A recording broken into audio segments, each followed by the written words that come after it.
Chennai ECR ரிசார்ட்டில் தாயின் பிறந்த நாளை கொண்டாட பெற்றோருடன் சென்ற இளம்பெண் மது போதையில் நீச்சல் குளத்தில் மூழ்கி உயிரிழந்த சம்பவம் பெரும் சோகத்தை ஏற்படுத்தியுள்ளது. இளம்பெண்ணின் தோழி உயிருக்கு போராடும் நிலையில் ஈசிஆர் ரிசார்ட்டில் நடந்தது என்ன? சென்னை அண்ணா நகரைச் சேர்ந்தவர் 31 வயதான அனுசத்தியா.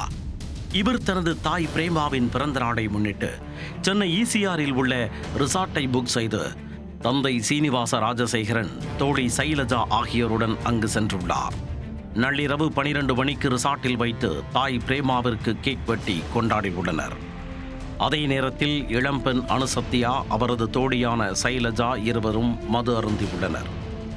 நள்ளிரவு 2 மணி அளவில் காவலாளி இல்லாத நேரம் பார்த்து ரிசார்ட்டில் உள்ள நீச்சல் குளத்தில் அனுசத்தியா, சைலஜா இருவரும் இறங்கினர்.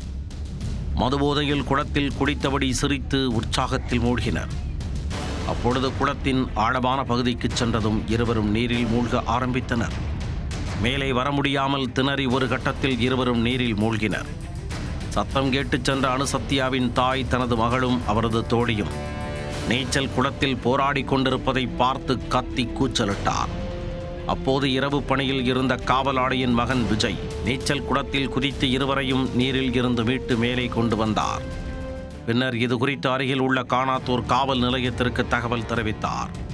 தகவல் அறிந்து சென்ற போலீசார் இருவரையும் மீட்டு அரசு அவசர சிகிச்சை மையத்திற்கு அழைத்துச் சென்றனர். அங்கு உடலை பரிசோதித்த மருத்துவர்கள் ஏற்கனவே அனுசத்தியா உயிரிழந்து விட்டதாக கூறி அதிர்ச்சி கொடுத்தனர். பின்னர் உயிருடன் இருந்த சைலஜாவிற்கு உடனடியாக முதல் உதவி சிகிச்சை அளித்து பின்னர் மேல் சிகிச்சைக்காக சென்னை ராயப்பேட்டை அரசு மருத்துவமனைக்கு அனுப்பி வைத்தனர். இச்சம்பவம் குறித்து கானாத்தூர் போலீசார் வழக்கு பதிவு செய்து விசாரணை மேற்கொண்டு வருகின்றனர். தாயின் பிறந்த நாளை கொண்டாட பெற்றோருடன் சென்ற இளம்பெண் மது போதையில் நீச்சல் குளத்தில் மூழ்கி உயிரிழந்த சம்பவம் பெரும் சோகத்தை ஏற்படுத்தியுள்ளது. ஈசிஆர் சாலையில் உள்ள பண்ணை வீடுகள், ரிசார்ட் என சுமார் 60 இடங்களில் உள்ள நீச்சல் குளத்தில் இரவு நேரங்களில் குளிக்க தடை விதிக்கப்பட்டுள்ளது.